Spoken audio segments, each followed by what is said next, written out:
Bonsoir, voici l'analyse technique pour le 10 juin concernant le DAX et le CAC 40. Alors, au niveau du calendrier économique, on aura des statistiques importantes à 8 heures concernant l'IPC en Allemagne, puis il faudra attendre l'après-midi pour avoir l'indice Michigan. On va avoir toute une flopée d'indices Michigan à 16 heures aux US. Alors pourquoi je vais parler du DAX? Parce que déjà ça fait très longtemps que je ne l'ai pas regardé avec vous. Et d'autre part, je vais vous montrer des similitudes que nous avons entre le CAC et le DAX. Alors regardez bien cette configuration du DAX. Vous voyez, on a eu ce long couloir que nous avons travaillé. Nous l'avons rattrapé une fois qu'on s'est échappé, on a réintégré. Et ici, nous sommes sur un test de la moyenne mobile 20 qui est en bleu actuellement. Alors le fait de tester cette moyenne mobile 20 qui est appuyée également par le PTI journalier à 10 107 sont problématiques parce que si on venait à l'enfoncer, on a d'énormes supports qui lâcheraient et là on pourrait envisager dans un premier temps les 10 049, puis dans un second temps, je ne vois absolument rien qui puisse retenir le cours, si ce n'est le creux en pince sur ces niveaux-là que nous avons à 9832 et par extension venir chercher la Bollinger à 9735. Voilà donc très dangereux d'enfoncer la MM20 en clôture ce soir.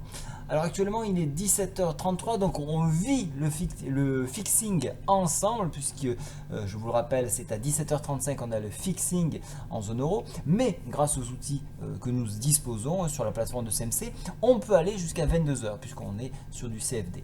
Alors maintenant, qu'est-ce qui va se passer si on préservait le PTI ici? On aurait une forte probabilité d'aller chercher la moyenne mobile 10 pardon, qui est en jaune à 10 168, ce qui relancerait l'indice et réintégrerait dans cet élan-là le canal que je vous ai tracé en bleu.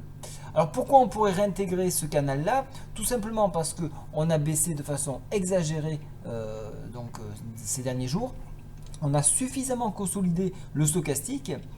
Et donc voilà pourquoi on pourrait rebondir sur cette zone-là grâce au support du PTI si toutefois, encore une fois, et j'insiste bien, s'il était préservé. Alors maintenant, je vais vous montrer le CAC 40 et vous allez tout de suite voir des similitudes. Alors regardez bien cette moyenne mobile 20 et la moyenne mobile 10, vous allez voir quelque chose d'assez similaire sur le CAC.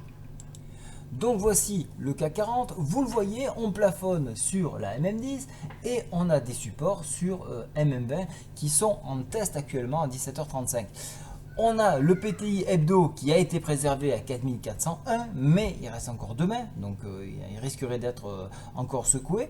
Et donc on a quelque chose de très similaire. Donc si le DAX venait à rebondir, puisque lui est déjà sur son PTI, s'il venait déjà à prendre appui et repartir à la hausse, inutile de vous dire qu'on aurait un rattrapage sur l'indice parisien, avec dans un premier temps la moyenne mobile 20 à 4414, dans un second temps, puisqu'il n'y a rien d'autre qui pourrait nous retenir, on pourrait aller chercher les 4443.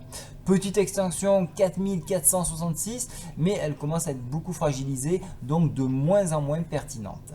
Sur renforcement du PTI 4401, alors là c'est la Bérésina, puisque nous ne voyons pas de support, enfin je ne vois pas de support, si ce n'est ici les 4363. Donc attention à bien préserver ce support là à la fin de la semaine. Attention, le PTI hebdo s'analyse en fin de semaine, le PTI journalier c'est en journée et clôture de la bougie. Voilà, donc globalement donc de cette configuration là sur l'indice parisien, on a quelque chose de très similaire puisque on a un stochastique qui a suffisamment refroidi et qui pourrait permettre donc un rebond comme je vous l'ai présenté sur le DAX. Et c'est plutôt cette configuration là qu'il faudrait exploiter qu'un enfoncement baissier. Vous voyez, on essaie quand même sur le fixing de chercher ce PTI. Donc attendons la bougie, surveillons ce PTI, regardons le DAX le matin et l'après-midi, tournez-vous vers la lanterne. Je vous ai fait une vidéo, sur le SPI 500 hier. elle est utile toute la semaine, donc il faut s'en servir encore pour demain. Elle va vous permettre donc de suivre l'évolution des cours et de donner une tendance sur les marchés zone euro. Voilà, donc globalement pour demain, j'envisage plus un rebond technique sur support de qualité plutôt qu'un enfoncement. Voilà, je vous souhaite à tous une très bonne soirée. Au revoir.